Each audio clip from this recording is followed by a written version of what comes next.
ఢిల్లీలోని జవహర్లాల్ నెహ్రూ యూనివర్సిటీ విద్యార్థి సంఘ ఎన్నికల్లో వామపక్ష విద్యార్థి సంఘాల కూటమి ఘన విజయం సాధించింది.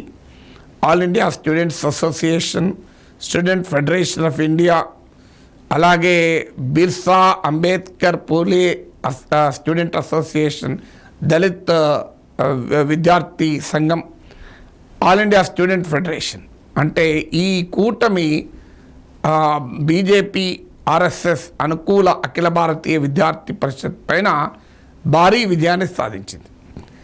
మోడీ ప్రభుత్వం అధికారంలోకి వచ్చినప్పటి నుంచి జేఎన్యూ పైన తుకిడే గ్యాంగ్ అని, ఇది దేశద్రోహులకు అడ్డా అని, దేశ వ్యతిరేక శక్తుల కేంద్రమని రకరకాల రూపాల్లో జేఎన్యూ పైన అటాక్ అనేది మొదలుపెట్టింది.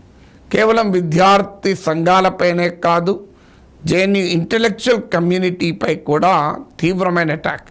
ప్రఖ్యాత చరిత్రకారుని రమీలా తాపర్ లాంటి వాళ్లకు, ఆమె అంతర్జాతీయ ఖ్యాతిగాంచినటువంటి historian, world's top most historian, అలాంటి రమీలా తాపర్ ఎమిరేటస్ ప్రొఫెసర్ స్టేటస్ను కూడా ప్రశ్నిస్తూ జేఎన్యూ నిర్ణయాలు తీసుకున్న సందర్భం చూసాం. సో జేఎన్యూ విద్యార్థి సంఘాలపైనే కాదు, జేఎన్యూ అకాడమిక్ కమ్యూనిటీ పైన కూడా ఈ నిర్బంధం చూసాం. జేఎన్యూను ఒక ఇంటలెక్చువల్గా కిల్ చేయాలి అనేటువంటి ఒక ప్రయత్నము ఇటీవల కాలంలో జరిగింది. కారణం ఏంటంటే జవహర్లాల్ నెహ్రూ యూనివర్సిటీ భారతదేశంలో ఒక ఆల్టర్నేట్ ఐడియాస్కు, ఆల్టర్నేట్ పాలిటిక్స్కు, ఒక డిబేట్కు, డిస్కషన్కు, ప్రోగ్రెసివ్ స్ట్రీమ్ ఆఫ్ థాట్కు కేంద్రంగా ఉంటూ వచ్చింది. అందువల్ల జేఎన్యూ ఒక ఇంటలెక్చువల్ క్వాలిటీ కానీ, ఇంటలెక్చువల్ ఇమేజ్ కానీ బీజేపీ ఐడియాలజికల్ ప్రాజెక్టుకు ఒక తీవ్రమైన రైవల్గా మారింది. అందువల్ల జేఎన్యూను డీలెజిటిమైజ్ చేయాలి. జేఎన్యూలో చదివిన వారు ఇవాళ బ్యూరోక్రసీలో ఉన్నారు, పాలిటిక్స్లో ఉన్నారు, అంతర్జాతీయంగా కూడా గుర్తింపు పొందిన వారు ఉన్నారు, మీడియాలో ఉన్నారు. సో జేఎన్యూ అది ఇన్స్టిట్యూషన్కు చాలా హిస్టరీ ఉంది. ఇప్పటి ప్రభుత్వం చెప్తున్నట్లుగా అదేదో తీవ్రవాదుల అడ్డా కాదు, అది భారతదేశంలో one of the most premier universities. ఇప్పుడు ఐఐటీస్ టెక్నాలజీ రంగంలో, ఐఐఎమ్స్ ఏ రకంగా మేనేజ్మెంట్ ఎడ్యుకేషన్ ఉందో, జేఎన్యూలో సైన్సెస్ కోర్సెస్ ఉన్నా కూడా సోషల్ సైన్స్ రంగంలో ఒక ఇంటర్నేషనల్ క్వాలిటీ యూనివర్సిటీగా జేఎన్యూ నిలబడ్డాయి.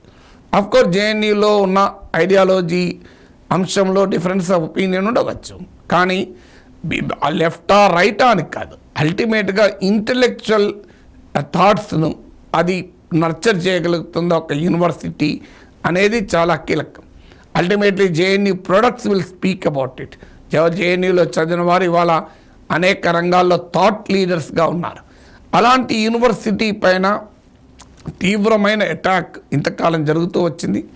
అయినా జేఎన్యూ విద్యార్థులు మరోసారి ఈ నరేటివ్ను మేము యాక్సెప్ట్ చేయము అంటూ భారతదేశంలో మోడీ ప్రభావము, బీజేపీ ప్రభావము అప్రతిహతంగా ఉన్న సమయంలో లెఫ్ట్ పాలిటిక్స్ బలహీనపడుతూ, లెఫ్ట్ మూమెంట్ వీకెన్ అవుతూ, లెఫ్ట్ ఐడియాస్కు అంతటి ప్రామినెన్స్ లేని రోజుల్లో కూడా జేఎన్యూ విద్యార్థి సంఘ ఎన్నికల్లో లెఫ్ట్ విద్యార్థి సంఘాలు గెలవడం అనేది గమనించాల్సిన అంశం.